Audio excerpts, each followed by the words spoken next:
time for the Susan Taylor Podcast, where we discuss the yoga of mind, medicine, and healing. Author of Feeling Good Matters, Sexual Radiance, and the Vital Energy Program, Dr. Taylor imparts authentic knowledge and practical tools that inspire, educate, and empower us to be a healing force for positive change. So join us and take your life and our planet to the next level.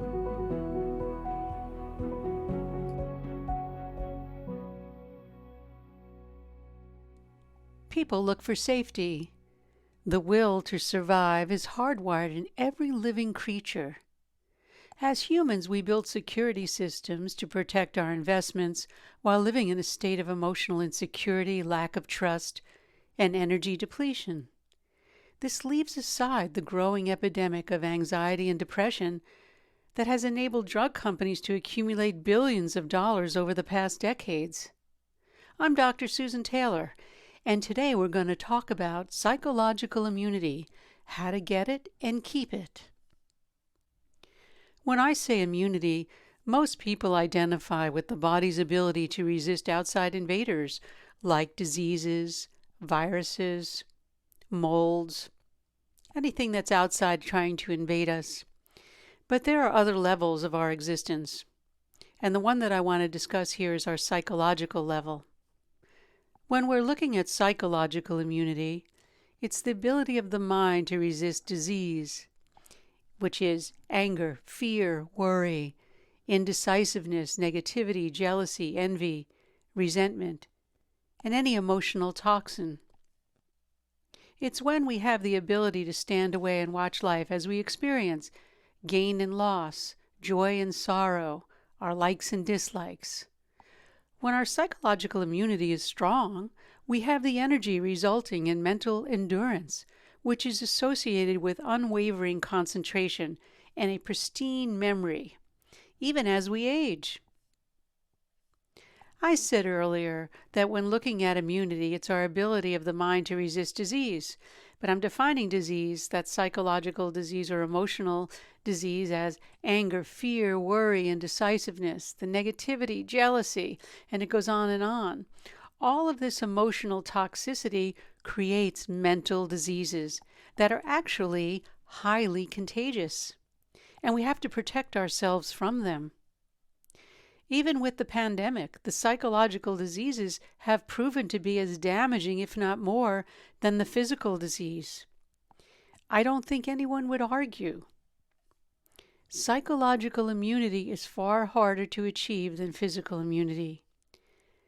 But fortunate for us, there are systems in place that enable us to overcome the negative influences and move into a positive space. And I've outlined some elements that I'll go over with you today that help with psychological immunity. But before really doing that, what I'd like to do is really discuss the elements of psychological immunity itself. And the first one that I came up with is self-trust. You have the confidence to be yourself despite any external influence that may come in your field of vision, field of being, anywhere. And this leads to self-reliance, where you don't turn to the outside world for direction, but you turn inward. The stronger your sense of your inner self, the more immunity you will have to any situation in which the mind engages. So the first element is really self-trust, relying on yourself. The second element is emotional resilience, and that's the ability to acknowledge emotions with the ability to bounce back from difficult situations like loss of a job, separation from a relationship, maybe even death of someone close. Anything that relates that could actually let us feel a loss, something that where we get into that fearful mode, lack of protection. How do we bounce back? And that would be emotional resilience. Then we have equanimity, which is number 3. When you're able to step away from the drama going on around you because you're able to step away and connect to your own self. And when I did the 21-day meditations, and one of them in there was actually a practice where I showed you how to step away and go back and forth to both places to get used to that feeling of stepping away. And I'd gotten some feedback at that time, so I just thought I'd bring it up here. That was quite useful because the dweller is really within you. So equanimity is a very good element that contributes to our psychological immunity. And then you need energy. Nothing goes on in the world without energy, energetics, the dynamics of energy. You have the energy reserves to deal with any situation. You need to have that. But sometimes we get a little bit low on fuel, and then it becomes a real problem. And energy comes from 3 pillars of health: good food, rest, and healthy relationships. These 3 pillars support our abundant energy. And when we have abundant energy, we don't fall prey to anxiety, fear, anger, indecisiveness, any of these negative emotions. And the 5th is focus. Your psychological immunity is equal to your power of attention, and I call that focused awareness. And that's the meditation that we train, focused awareness meditation. What that is how long can you sustain your attention on a task or a topic in an observant manner. And that really lets you reveal what it is that you're really looking at, not reacting with your mind's conditioning, your personal opinions, or even secondhand belief systems that have been passed down to you. So focus really creates happiness, and it really builds psychological immunity. And by this measure, the focus we're talking about, there are many people that are actually weakening their psychological immunity on a regular basis because we don't focus. You say, what do I mean? Well, how many people try to fit in, to the norm of who they should be? Well, I see people on social media doing this and they look happy. And if anyone really pays attention, many on social media are really out crying for their loneliness, their isolation, wanting to be seen, heard. In essence, to be acknowledged and fit in, so they conform to social norms. We have all reached an all-time high in our anxiety-related issues, as people devote endless hours to distractions that really require nothing. In other words, there's no thinking or contemplation. It's just a passive participation, leading to many of the psychological problems that we face. None of these, however, improve our psychological immunity. And everyone can find psychological immunity through expanded awareness. And this brings me to meditation. Because for psychological immunity, we need a meditative mind, which is the feeling of being completely awake. Yes, feeling awake rather than foggy or confused or disturbed. A meditative mind enjoys that deep peace and quiet. It's the meditative mind that has a quality that is most attractive to everyone, not only to yourself either. It's for everyone else. I've known with my 4-leggeds, the animals in the environment or have come in my environment, they prefer to be with a human being that has a meditative mind. And why? Because there's a deep connection of safety when you have a meditative mind. Animals and nature want to be around you. You're protected, you're safe, there's no threat. Well, it's the same with people. Those with a meditative mind are charming, enjoyable, and captivating, actually. And people want to be around that. Who wouldn't want to be around that? When you find yourself out outside in what is termed the moment, for example, you're experiencing nature as you sit by a river or sit by an ocean, or you've summited a mountaintop and you're sitting there overlooking the sky and everything below. You get a glimpse of that meditative mind. We've all had glimpses of meditative minds. When you listen to some beautiful music or just listen to some poetry or beautiful art, at that moment we get the glimpse of the meditative mind. And such moments are actually quite effortless, and they're natural. When you cultivate the meditative mind, there's that sense of inner contentment and joy, like I just spoke about, and it enables you to remain centered in the eye of the drama around you, and you're less susceptible to emotional toxicity in any form, coming from other people or even your own mental dialogue or bad memories or insults from the past. Today, most people experience what is termed in neuroscience as a sympathetic nervous system overload. And that's from the overuse of our technology, our phones. We're getting chaotic stimulus. And also, I'd like to add to that, a poor diet. Many people say, I have a great diet, but actually it's poor. This has currently reached epidemic proportions. On a good note, there's a cure to overcome the hijacked mind, and that is to train your awareness. This is the foundation for a solid and sustainable meditative practice. From this, the mind becomes clear and one-pointed and evolves to experience non-judgment, compassion, and grace. Meditation and its practices, as I always put, it's practices because there are practices to cultivate that meditation and to support it. They teach us that when we gain access and recognize our inner self, we're able to rest in our contentment and not rely on outside forces to shape our reality. With meditation and its practices, we learn to take the steps and we're able to walk on our own path. We're on the path of waking up. There's no need to compare yourself with anyone at this point. There's no need to seek anything from the outside to fulfill yourself. In fact, doing that will only cause total disturbance and it actually wastes time.